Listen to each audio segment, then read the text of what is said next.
This is the Horse Radio Network. This is episode 407 of the Dressage Radio Show on the Horse Radio Network, brought to you by Kentucky Performance Products, TotalSaddleFit.com, and Fairfield in Lexington. Today we've got Lee Tubman on the show to talk to us about riding flying changes, training flying changes, and judging flying changes. And of course, we have a great Total Saddle Fit tip.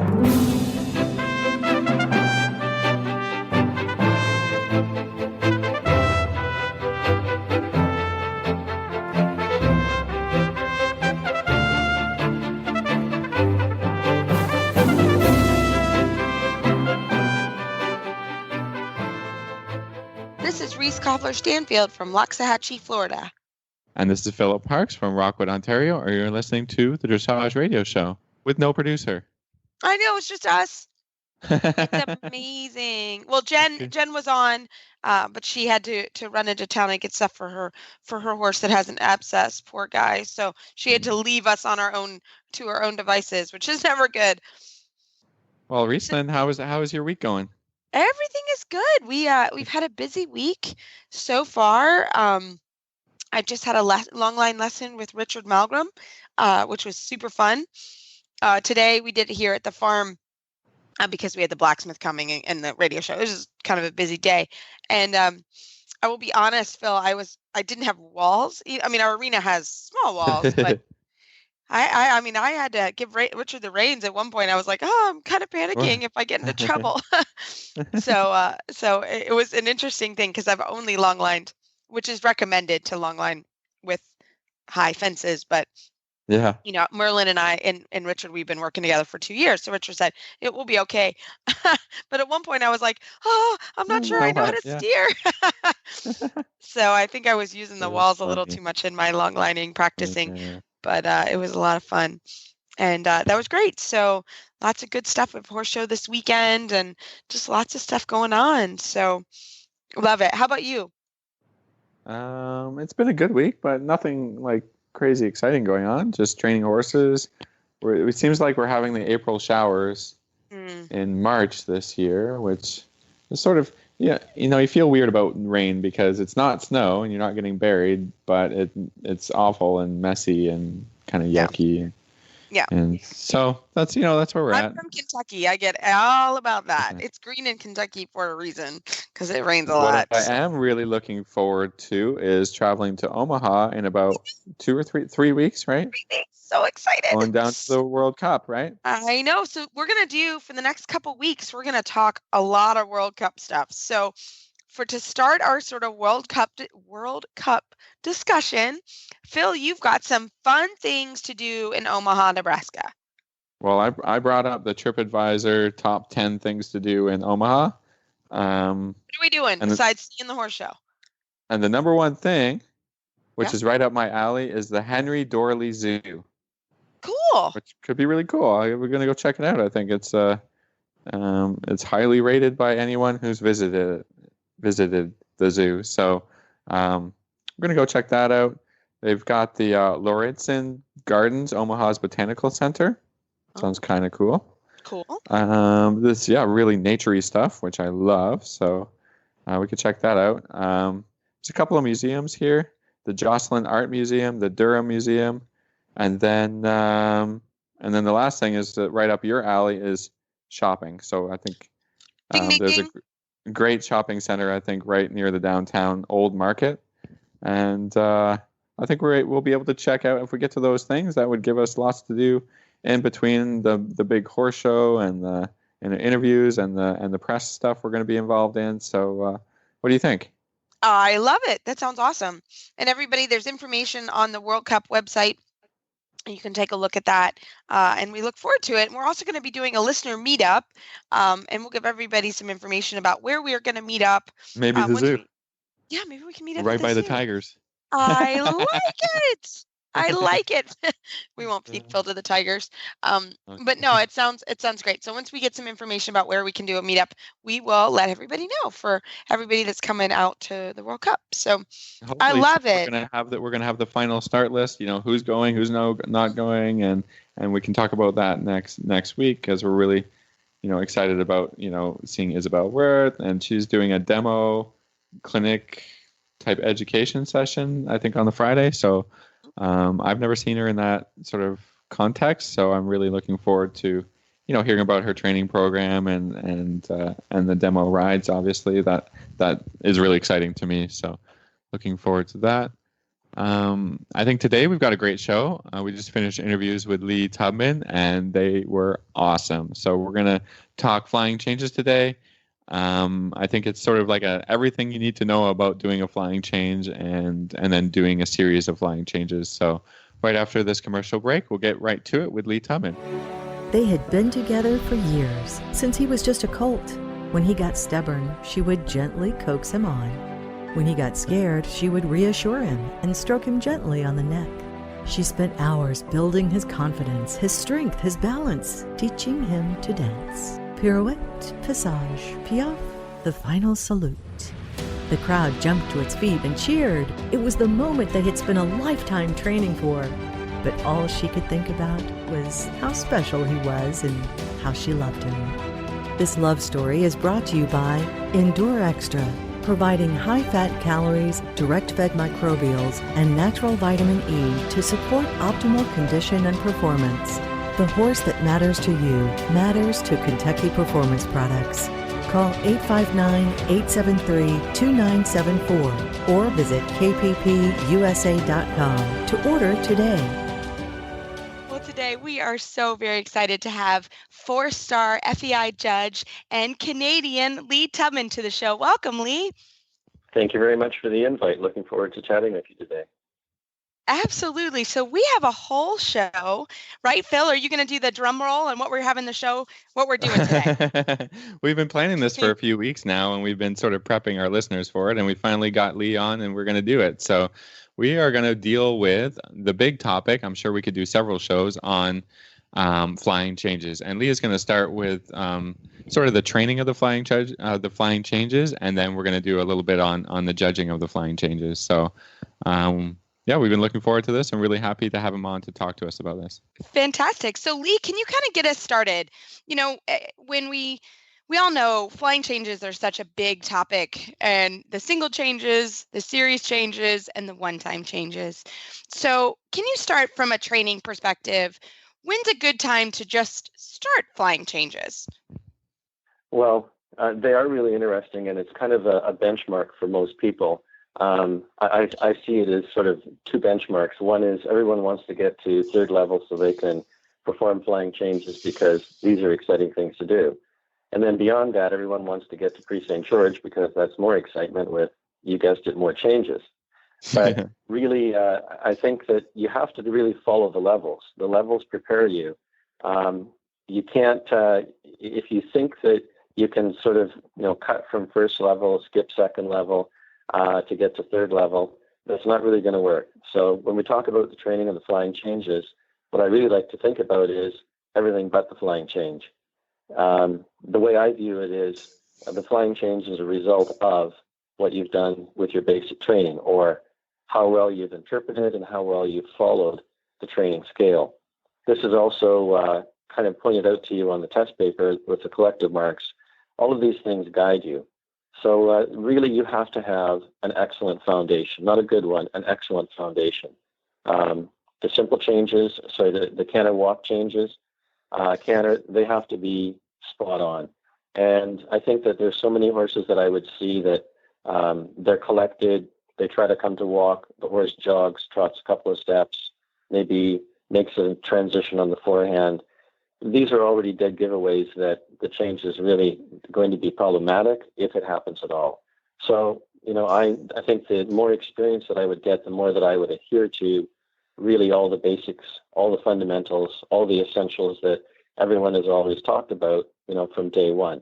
These can't be bypassed. I think, and also an important point for me also is that the horse's strength is where it needs to be and the fitness is where it needs to be, because A, if the hind leg isn't strong enough, these changes are not going to happen, and B, if the horse isn't fit enough, you can't practice enough. Like if the horse gets tired after 10 minutes of canter, then you can't really practice what you need to do to balance and set the horse up and give it a few tries when you're actually looking to accomplish what you need to do. So do you have any thoughts on that? That's that's true. And the contextual factors would be, how old is the horse?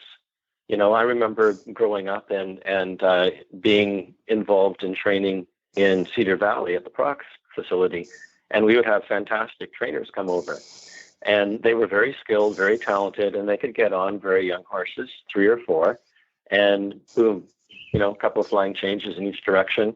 And I remember thinking that, wow, that's really cool. I'd like to be able to do that. And then as it progressed and I got older, then I could. Except the older that I got, then the less I actually really did that, because with a horse that age, basically you engineered it mechanically with your skill, your timing, coordination, and the horse didn't really understand what it was doing. So if it's too young, that's going to be a big problem, because you'll end up with a lot of collateral damage. They'll speed up, they'll run off, they'll hollow out, they'll be frightened. So you'll have your flying change, which you view as sort of your net profit, but your expense would be 3 or 4 other areas where something went wrong. So I think that if you start too young, you're going to have that problem. And the strength is a very important component. But that's why I said the canter walk, canter transitions, they've got to be so easy. And I always say, when I teach, if I was stuck on a deserted island and I could only have 2 transitions, walk, canter, walk would be one, and trot, halt, trot would be the other. Because these sides of half halts are a little bit more significant. They set the horse back, get the hind legs more under. And when you don't have the hind legs under and you try to do changes, it's going to be unsuccessful. And the problem with this will be also, this is the one thing that you do in your training that if you do it incorrectly at the beginning, it is possible that it cannot be undone. So, it's a piece of paper that you would write on the first time, or it's a canvas that you paint on, and it's a one-shot deal. So if you start this too soon, if you get a little too ambitious, the horse is too young, as you said, it's not strong enough, you'll create more problems than what you're trying to create initially, being the flying change. So this is very, very hard to correct if it's done incorrectly. Yeah, no, I think that's a great tip, because this is a time, if maybe you're by yourself, this is a time to spend your money and get some training and go to someone that maybe has done it before, because that can be a real disaster real quickly. But Lee, my question was, okay, so you have a horse that's maybe really good at counter canter. We've seen this happen before. What do you do with that? The horse is great at counter canter, but doesn't do a flying change. How do you tackle that problem? Well, for me, how I would train the flying change at this time, given my experience, and that would mean knowing what not to do, which then leaves you, what do you do? And these would be the positive things. With any horse that I have had the last while, I didn't want to actually teach them how to do a flying change. I wanted to make that possible for them to be able to do it. And this means, as you just brought up, counter canter, serpentines, counter canter circles. I mean, counter canter leg yielding, whoever does that, right? But that's an exercise if you want to do it. I mean, they can do it. It's called a half pass in one direction, and they spook and run the other way. So, yeah. I mean, that's how I thought to actually do that the very first time. But it's an excellent suppling exercise. But I try to engineer a method whereby the horse thinks to do it themselves. And horses that may have a bit of a challenging conformation, that's a difficult thing for them. They might not want to change. They'll counter canter forever, counter canter on a 10 and 8 meter circle. I mean, you'll try and almost pirouette them, and they don't want to change. And the other thing that you have to take into account, and this is something I find quite fascinating, given the number of clinics that I do, and that is we have to appreciate the variation in level of intellect of the horse you're riding. And what I run into a lot is everyone has a perception that their horse is an Einstein. And I hate to say it, but I'm sorry, but they're not. They vary just like people. And the easiest horse I ever had to do changes with, I didn't do it. She just did it. And then I went along with it, and then she figured out that, oh yeah, that's an A, that's a thing to do. But there's a variance in degree of sort of comprehension of each horse sort of figuring out what is this puzzle that you're trying to present them to with. So I try to present various puzzles, not always the same one. And I try to get the horse to figure it out so they actually say to themselves, this is so much work right now, what we're doing. If I did this, which would be the flying change, I think that would be easier. And once they do that, then that's kind of the breakthrough. But it can be difficult with some. I'd say probably maybe 10 to 15% will be in that zone or demographic where it's really hard to get the point across. And you may have to become creative. Like I said, canter leg yielding, that's pretty creative. Canter leg yielding volte, that's more creative. Whatever combination it is that you can come upon, or even work over poles, I've done that. So I think, to me, the whole training thing is a game of chess, and you have to be several steps ahead of the horse, and you have to be laying out in your mind what your moves are and anticipating what their moves would be to try to get them to either follow your lead or to try to get them to give you the end result that you're looking for in the least forceful way possible. Excellent. So Lee, maybe you could describe a couple of these exercises, trying to lay them out for us. So the idea Sure. of how to teach a horse a flying change or how you go about it. I think with anything that you're teaching, in principle, you start with the simplest concept. You start with the what's the simplest thing. So if you ask a horse to walk and halt, and it can't do that really well, then you're going to have a problem in your flying change. All these transitions that we have to perform in the tests, they're all half halts of a different name. And when we ride a flying change, the one thing that's unique about the flying change compared to a lot of the other movements is the fact that you'll be on, let's say, for example, the right lead, and you're going to do a flying change to the left. So basically, the horse is functioning on his right hind leg. It's really working to the right. And then, kind of like a standard transmission, you have to depress the clutch, change the gears, and jump or fly through the air, and now you're on the left lead. That takes a very specific group of muscles to transfer from being on the right side to the left side. So you can't go wrong with your transitions. Any of the transitions that you would think, well, this isn't really relative to my change, walk halt is, or walk trot is. If any of these transitions are delayed in response, there's a hesitation, a gap in timing, this is going to show up in the change. So the other unique thing about a flying change is it's a non-contemplated movement. If you begin, for example, half pass, the horse can figure out, okay, we're going sideward in this bend, and I'm sure they don't know what the name of half pass, but they can figure that out, and they can think about it, and you can improve it as you go along. A flying change is a reflex response. So that means you put the cue in, there can be no gap, and boom, you need the response. If you bumped your elbow and you hit your funny bone, then generally everybody grabs their elbow. Or you walk towards the door daily and you don't contemplate in your mind, extend your arm forward, thumb, fingers, grasp the knob, rotate, and open the door. We just do it. It's just a habit. It's a reflex. So changes are like that.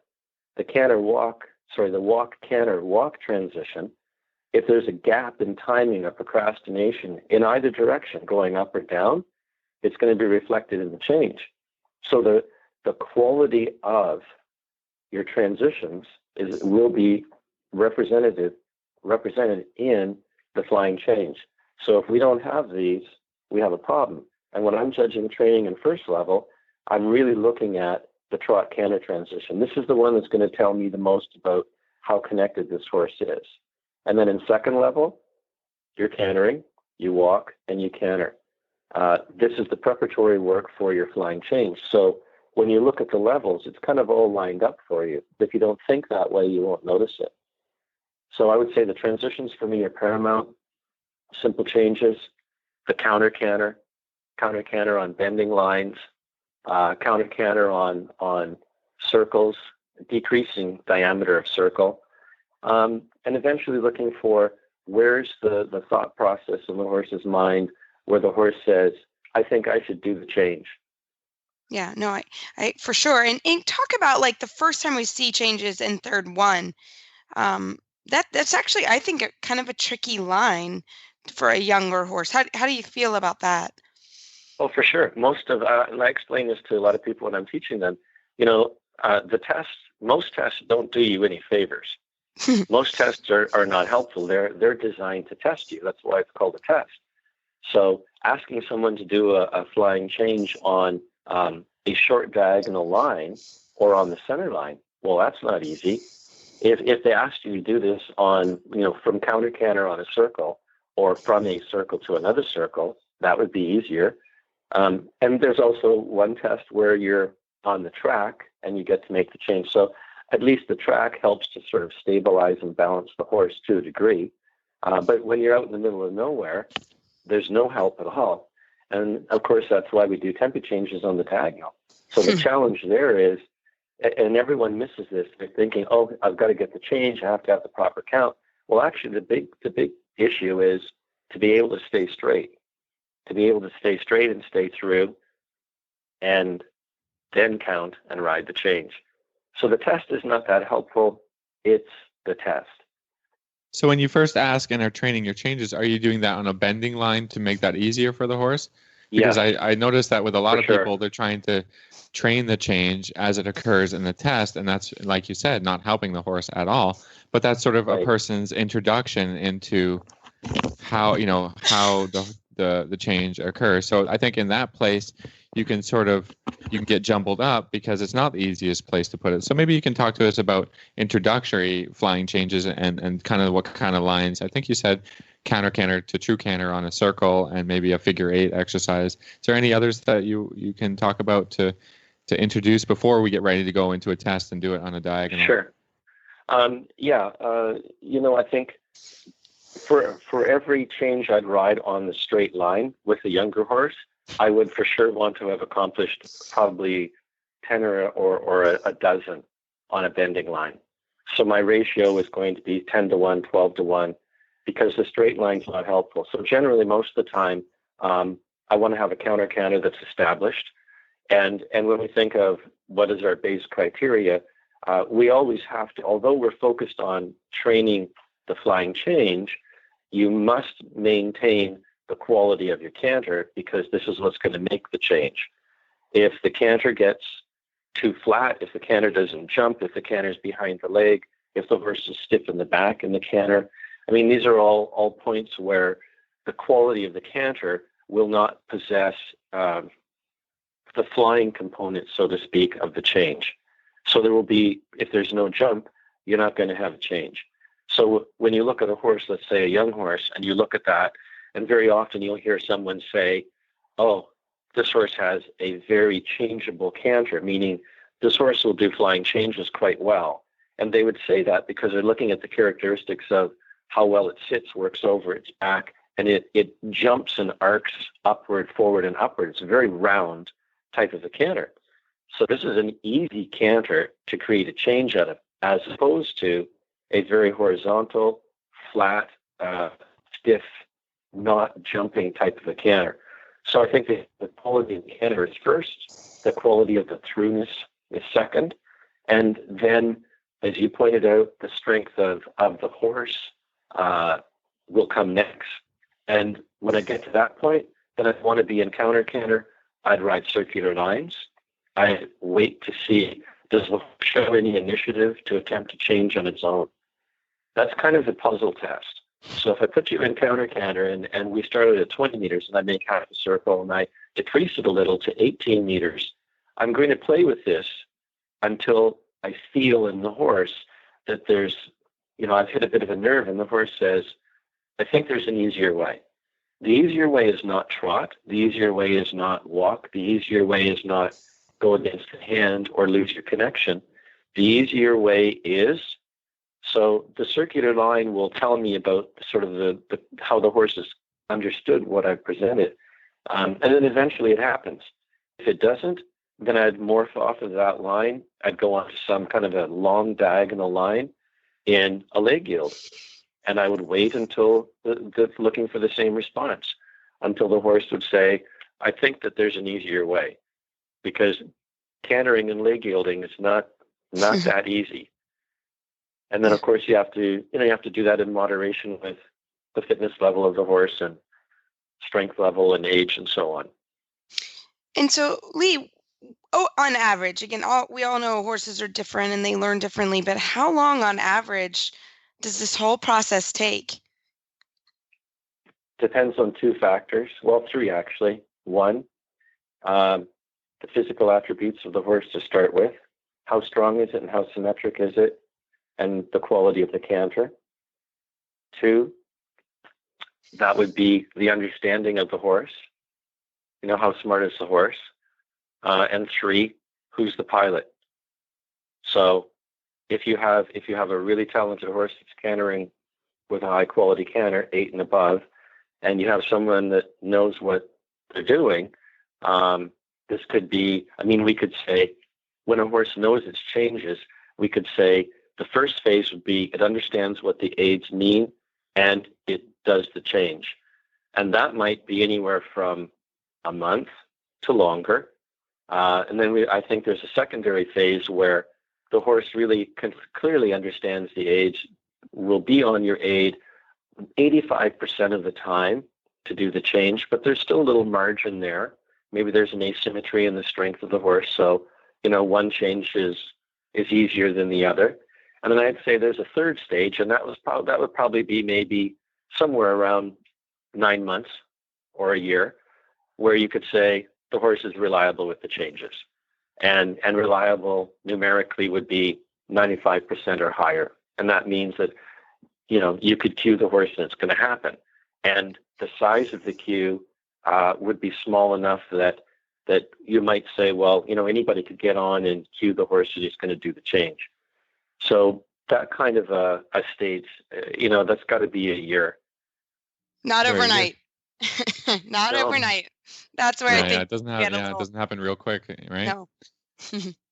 So, Lee, I think we can conclude our training discussion on flying changes with that, and we'll take a little commercial break, and we'll come back and we'll talk about judging the flying changes. All right. Fairfield Inn and Suites North by Marriott Lexington is the ideal hotel for you, as they are the closest hotel to the Kentucky Horse Park. They have the most spacious guest rooms and suites in the area, and they're only 4 miles from downtown Lexington. Fairfield Inn and Suites North offers complimentary breakfast, free Wi-Fi throughout the hotel, free parking, a business center, an indoor swimming pool and jacuzzi, an outdoor patio with grill, laundry facilities, and much more. You get hungry, Cracker Barrel is located right next door, and there are 4 other dining options available within walking distance for breakfast, lunch, and dinner. Of course, Lexington is known for the Kentucky Horse Park, University of Kentucky, Keeneland, and the historical Kentucky Bourbon Trail. Enjoy a terrific hotel experience while you're touring Lexington. There's no denying that the Lexington North Fairfield Inn and Suites is the best value in town and will meet all your hospitality needs. Just Google Fairfield Inn North Lexington and make your reservations today.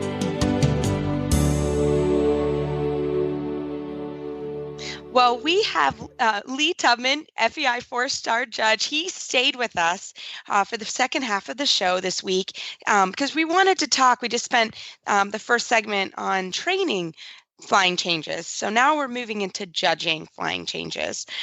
So Lee, can you kind of lead us into what are you looking for when changes come in at third level? Okay.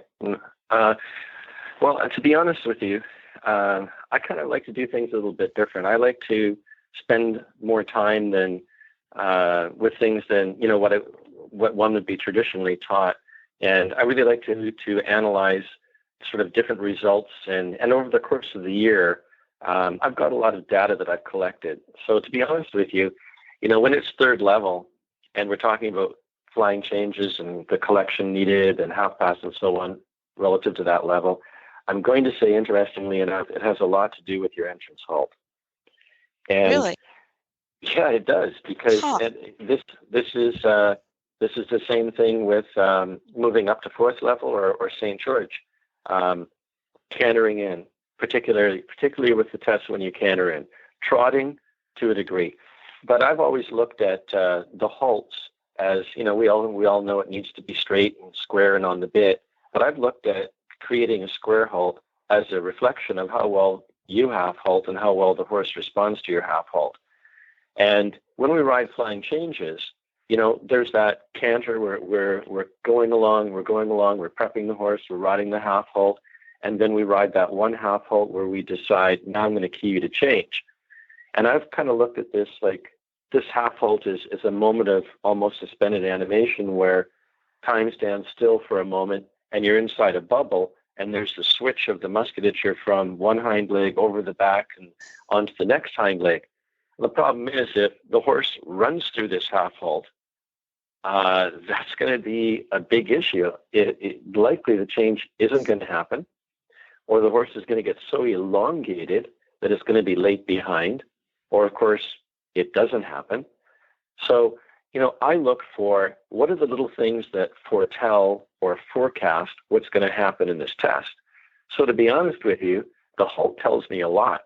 If you come in and you make a halt transition and I see sand flying from the front feet and I can count braids, that means, the horse is probably the low in the poll or overflexed and it's on its forehand, and the other end's too high. So we are already croup high. So from the get-go, that already gives me an idea. The changes inside the test, again, we have to think about what are the last categories in the bottom of this test. The gaits, impulsion, submission, your posture, how well you function on the horse, follow the horse, and your effect. So to be honest, in terms of overall training, this is something that I would be doing or be thinking about the whole time. And when I judge from the time that you enter the arena to the time that you finish, I more or less in my mind have like at the stock exchange at the bottom of the television when you watch the stock exchange, I have these 5 categories always changing somewhat numerically. So your entrance, what is your entrance trot quality? What is your entrance impulsion quality? Submission. As a trainer, I'm kind of shocked that most people don't actually think about that. They talk and they think and they teach in their lessons about, mechanically how you do these things, but there's not a whole lot referred to or referenced to with regards to evaluation. So that I think is really important. So when someone's entering the arena and they get started, before they're going to do their change, I'm already going to have a very good idea whether or not that's going to come off. And a very good idea, I'm going to say somewhere around 90%. Another example would be the lack of flexion and bend in the corners to the right, the lack of flexion and bend in the shoulder in to the right, and the lack of flexion and bend and crossing in the half pass to the right. That's a statistic. Most of the time, if there's a problem with bend, it's to the right. And most of the time going to the left, there's no problem with the flexion, but there's a problem with the right shoulder wandering out. And generally this comes from uneven contact of the rider. And they don't even know it's happening. So if this can be seen already in the trot tour, you're going to have probably one change that happens and one that won't. And I think that that's a very unique thing. And here's another example, but I've got to move up. I got to move up to the St. George. And this is one of my favorites. Canter departure at K. Haunches swing in. Most of the time, it's not so much that the haunches swing in, but the shoulder falls out. Horse canters along the short side with the shoulder out. The canter is maybe a 6.5. It certainly isn't straight and through and jumping up. And then what happens? Half pass left. This half pass is always usually delayed when the horse is out of alignment. And then the change, the rider needs to take 2 to 3 strides to set it up. And then the half pass to the right. You can follow this along all the way up to the half pirouette to the left. And then the half pirouette to the right, and then they'll ride in front of me, come out of the corner at H, and most of them don't know why they have to take 4 strides to get ready to ride the first change. But that's because the horse isn't in alignment and it's not equal. It's not equal behind, it's not equal through its back, and it's not equal in the hand. So they sense that something's wrong. So they take the extra time to make the improvement, and then they start their 4s.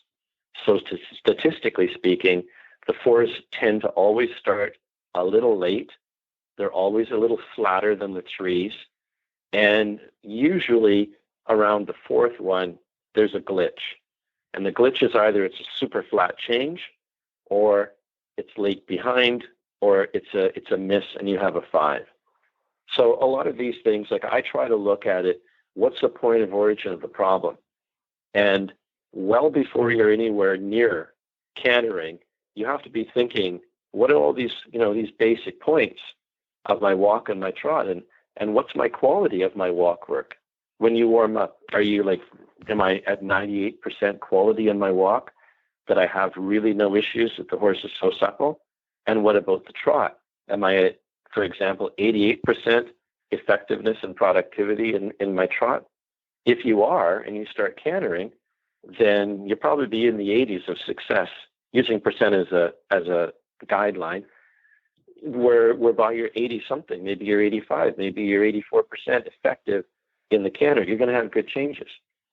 But if your walk and your trot percent value is too low and you start cantering, asking for changes, then this is really risky. That's a really interesting way of thinking about it. I'm just sort of processing the whole discussion here. I know if anybody ever thought they needed to not sit and scribe with the judge, I think they just learned they should. Yeah. Well, a lot of it is data, and I think last year I did around 25 clinics. Most of them are 2 days, average, 10 people a day. So it was somewhere around over 650 lessons, I think. And every time I'm done a clinic, then I want to think about, what did I do? What did I have as a problem? What do we have to solve? And a number of the things, I think there's two really big issues, which will relate to changes significantly. And that would be most people in their riding, when they're starting out, they're not equal in their body, and they don't appreciate that. We all think, well, yeah, I'm symmetric, but we're not. And the horses are not either. So the one thing I see significantly in nearly all my lessons is uneven contact. A left arm of most riders is very immobile. It's very static. Their right arm is very loose. When you look at the bit in the horse's mouth, the bit is very, very supple on the right side, and it's very stiff on the left. So depending on the horse age and type, the horse will either refuse this type of a contact and get very upset, or they'll flex their head to the left and they'll go along with it. But when they do that, they throw their right shoulder out. So you see, now you are no longer meeting the criteria of riding forward straight to be through. You're no longer straight. So when this happens, the horse will be croup high. It's not working on its left hind leg. Its left front leg, for the most part, is bearing most of the weight. And if you look at a lot of horses' front feet, that left one will tend to be quite round. The horse also will not bend to the right because the left rein contact is too static. It's immobile. So the right flexion and right bend is lacking. See that in lessons all the time. See it in the ring all the time. Comment on it a lot. So just getting back to flying changes for a moment here, Lee. Mm-hmm. What is the minimum requirement for a 5 score in a third level test 1 and in the flying change, and what modifies it? What do you look at to make to bring it up to 6, 7, or 8? Wow, that's a hard question. Yeah. 5. Well, out of 5, the quality of the canter, unfortunately, is going to be pretty low. Yeah. The horse is more than likely going to be quite stiff in the back, or not really accepting the contact that well, and it will have done the change. But we're not talking about the word quality here. So the gait is very flat. The throughness is minimal. And yes, the horse did jump the change, and it could be clean, but there's really no quality. And to improve that, It's easy to improve that. You have to think of what I mentioned a moment ago. Your pace, what's the quality of your canter, your impulsion. If the horse is too far behind your leg, it's not pushing. It's not going to push from behind over its back. And then, of course, if we think of our training pyramid, what do you collect? Well, yeah, you collect energy, you collect impulsion. So if the horse is behind your leg and it's too flat, you've got nothing to collect and there's nothing to fly. And if this is sort of the normal situation in that kind of example of training, the change is either not possible, or if it is, you're in the 5. So to get to 6, it's easy. You have to improve the quality. It's an easy answer. You've got to focus on the quality.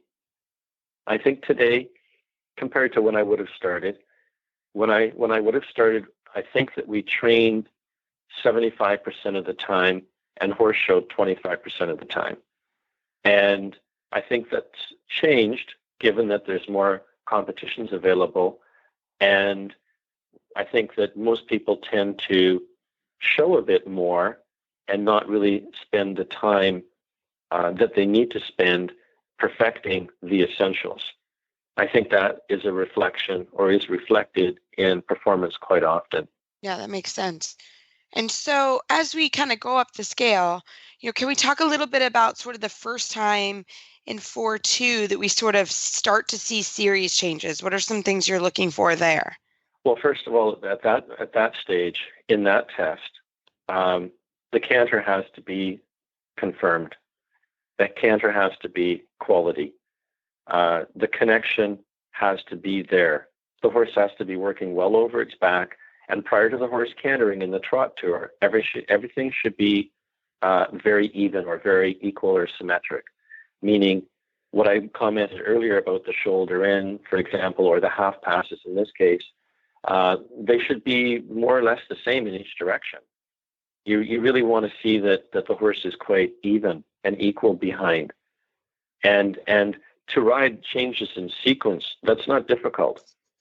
To ride the quality of the canter and the quality of throughness and to maintain that when you've ridden a change, and then you have to focus on doing that again. So, in a test where it says ride a change in the quarter line, ride a change near the center line, and, do another one on the next quarter line, what this means is you're supposed to be focusing on the canter. So set the horse up, get the first change. At this level, if the horse is a bit green, it's possible in the first change they might get a little bit behind the leg, or they might get a little elongated, or maybe they get a bit crooked. And that's where you're supposed to demonstrate, A, I noticed this, B, I have corrected it, and C, look, I can ride another change. So it's somewhat like if I were watching a Civil War reenactment and they shoot a cannon, okay? That's like a flying change. So boom, there goes the projectile. And then all the guys run up and they put, the powder in and the ball in the wadding, and then they run to the back and then they shoot another one. There's no repetition to this. It's a single action, and then there's activity. So a flying change in that test is like that. There's a single action. Okay, there's the change. And now we need to see, for lack of a better expression, damage control, if there is any, or recovery and preparation. And can you ride the next change at the center line? And then can you do that again? So this test allows you the luxury of not having to count, and you focus on the quality. So in training, we should be focusing on the quality and not count it. Ride this I would refer to as ride the change based on feel, not the number value of stride. So in training, you should always be riding your change based on this is the best moment. This is the moment that feels where I have an average of all the qualities that I need. The gait, the impulsion, the throughness, the alignment. This is the best it's felt so far. Okay, there's the moment. Boom, there's the change. So in that test, that's what that affords you, almost a luxury, so to speak, before you really have to do any counting.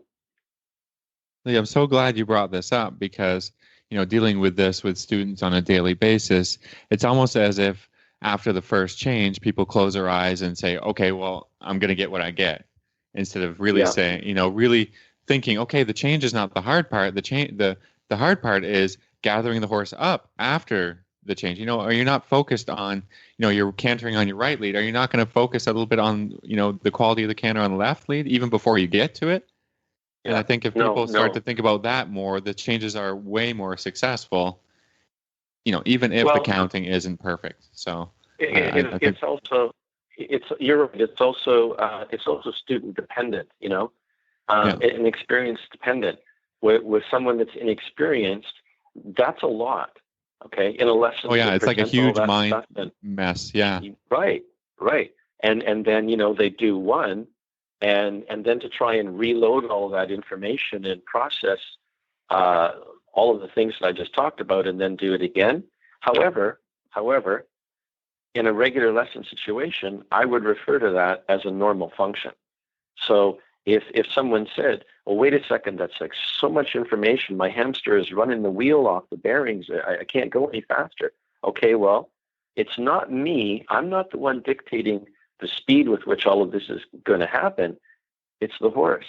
You can't do it any slower. If you try to do it any slower, you're out of time with the horse. So, you know, unfortunately, you do have to mentally work to be able to speed and process all of these things to such a point where I can do this instantaneously. And that's why, as was mentioned earlier, I've taught a lot of people, and they said, I want to do this myself. I want to do the changes myself. I said, you can't. No, I want to do it. Yeah. I said, you can't. You haven't got the experience. And the problem is, if you do this incorrectly, I might not be able to undo it. So there is value in, particularly with this one item, in take the horse to somebody that's very experienced and get them to lay the foundation, get the horse doing the changes. And like we talked earlier, that might be a couple of months, but get it to the point where the horse is 85% reliability or higher. And then, you know, you could be involved in cueing them and enjoy it later on when they're able to do it really well. But you have to be really careful. You don't take the risk to try to take on this activity and you really are inexperienced. Yeah, this is where, you know, the value of a schoolmaster is astronomical. You know, to get experience and get timing. Let the horse teach you the timing a little bit and that kind of idea. I think there's two things to say to that. One, any schoolmaster that I ever rode, and my first Grand Prix schoolmaster, I was so excited to ride it. Good Lord, my arms were 6 inches longer when I got off because he was so old and he was so stiff. And if you could get him on the bit, you could do everything, right? We've all sort of experienced that. So there's two things to say, I think. One, the experienced horse will help you with the timing. They'll help you to feel to a degree, you know, what should this feel like if it occurs properly? You'll learn the timing on them. The downside on the schoolmaster type horses, generally they're older and their gait's a little bit flatter. The other thing that we have available to us these days, not quite as much over here as in Europe, which is really helpful, are the FEI young horse classes. And these are something that anybody that, you know, I teach, I say to tell them, you got to go and watch this and listen to the commentary because, you know, with the young horse classes, it's not about every little thing. It's not about, oh, he reined back 5 steps instead of 4. It's about what's the quality of the horse, what's the cooperation level of the horse. So I think that has to be looked at more closely or intently by anybody to look at what's the quality of all of these things. I hate to come off as sounding like it's all about the basics and the essential items, but it is. This is what we preach every week. Yeah, this is what we do, Lee. We love it. It's true. It's true. Yes, absolutely.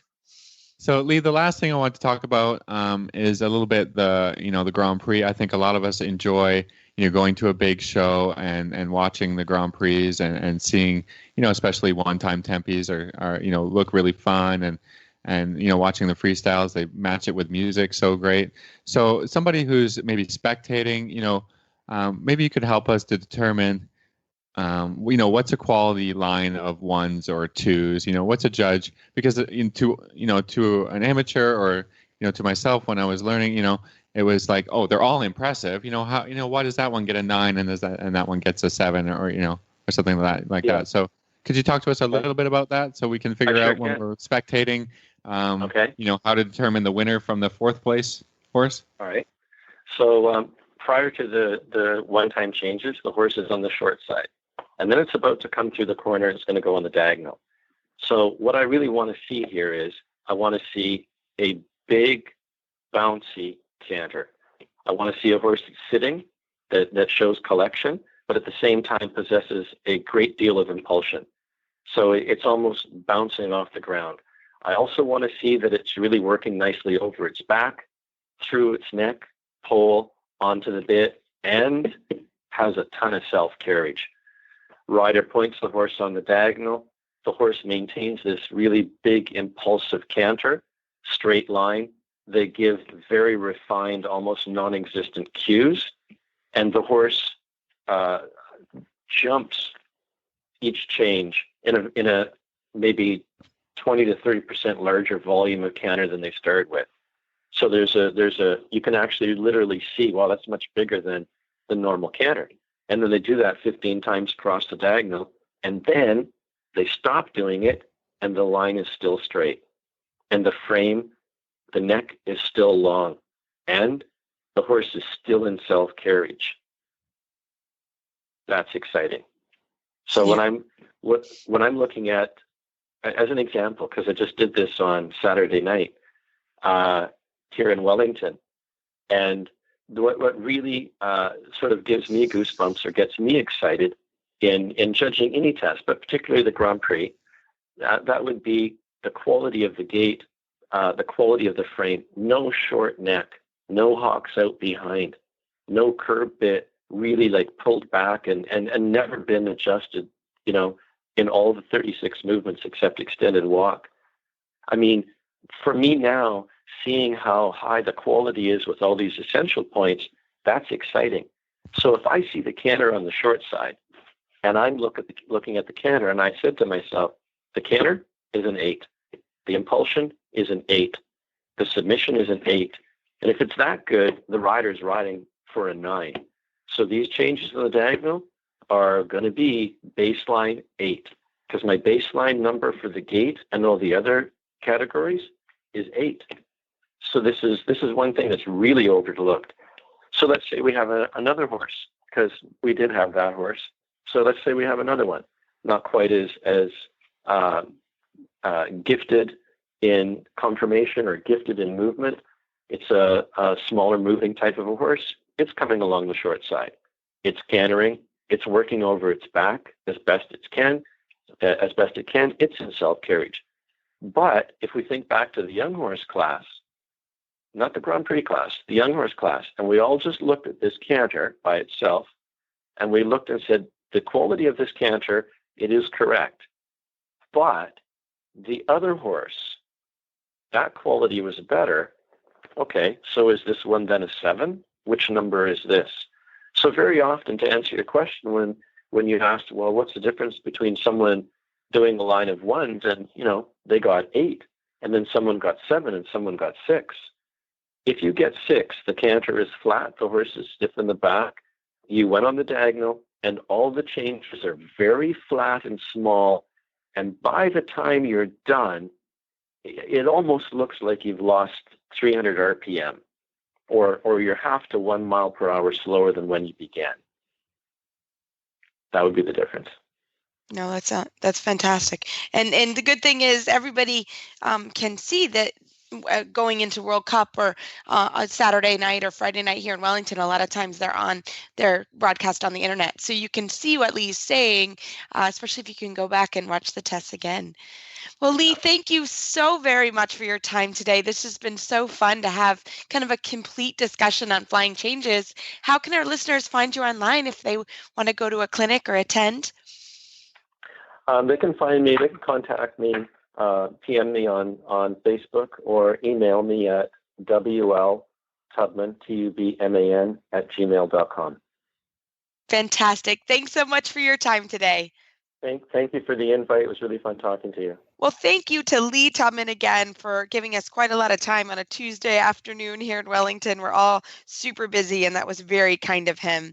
And so now, Phil, we are going to do the Total Saddle Fit Tip of the Week.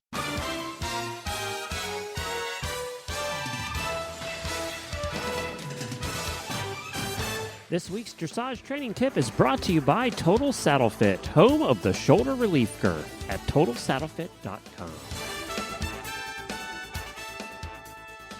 So, guys, I thought we would step out of the box just a little bit for this week's Total Saddle Fit tip. Say that 3 times fast when you're in a hurry. Exactly. Crud.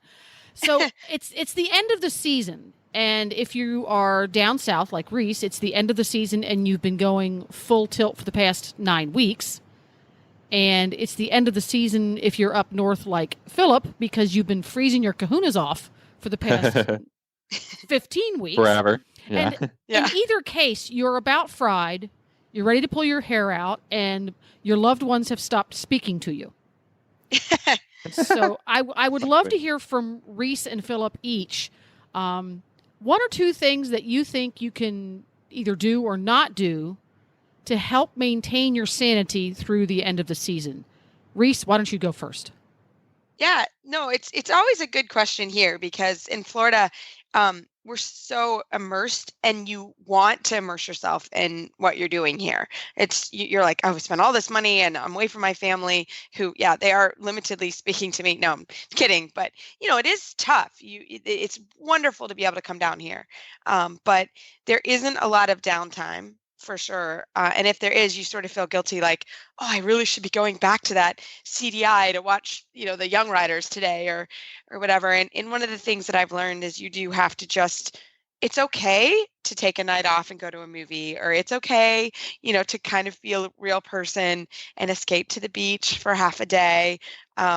It's okay, to go to the bookstore or kind of remember that your life isn't all about horses. So that's kind of one of the things that I like to do here is just take a little time and, or go see a friend or something that is not horse related because we don't get a lot of time off here.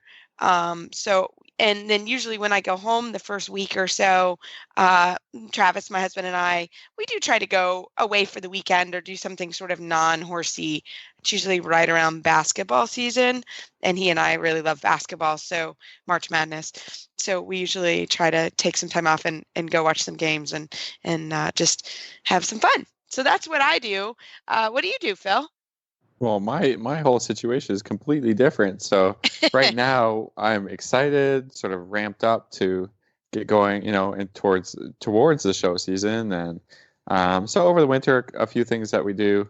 I mean, everybody knows that I will take 1, 2, 3, I don't know, vacations, right? This time amazing to just, vacations. Let the horses be horses a little bit, and the pressure is off. But now we're sort of ramping up. So what we've done recently is, I've had a trainer come in and give us some lessons. So, sort of mid-winter or near the end. So sort of a refresher, something different to do. Even if it's completely out of the box, like some Pirelli training or, some stuff in hand, just let's refresh. It's something that can help the horses. Cavaletti wear, whatever it is, just something completely different that we can do with the horses, improve their fitness and their mind a little bit and get ready. The other thing is that it's really exciting that any of the 3-year-olds that have been turned out for winter are now coming back into the program and starting their lunging work. So now these horses are 4 years old. Starting them on the lunge line again is really exciting because they've grown over the winter, they've changed.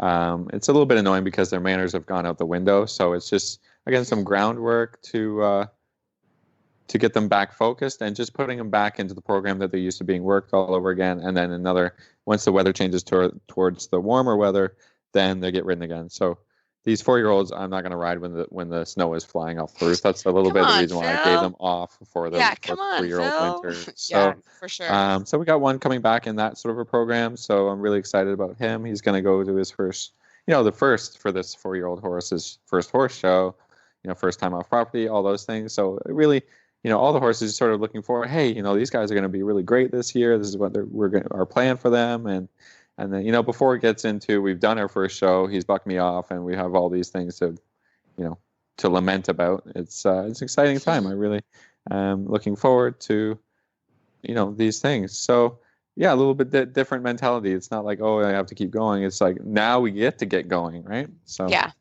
those are the things. Cool. Yeah, exactly. It's totally different. We've been going and going to go on, not a break, but because the horses are in really good shape for our sort of early spring, but we won't show as much, or some of the horses here are getting ready and will show up north. So it sort of depends what we're doing, but we will take a little bit of time to rest after super intense 3 months for sure. So all very good stuff. This tip was brought to you by Total Saddle Fit, the shoulder relief girth that Reese and Philip both love. And here's why. The saddle fit solution you have been waiting for is finally here. TotalSaddleFit.com is proud to introduce the shoulder relief girth. This strategically shaped girth actually moves the girth line of your saddle back over 1 inch, thereby freeing your horse's shoulders from the saddle. Traditional girths pull saddles up against a horse's shoulders and often over the top of the shoulders. The shoulder relief girth's recessed ends allow for the billets to buckle into the girth farther back to give your horse unparalleled freedom of motion.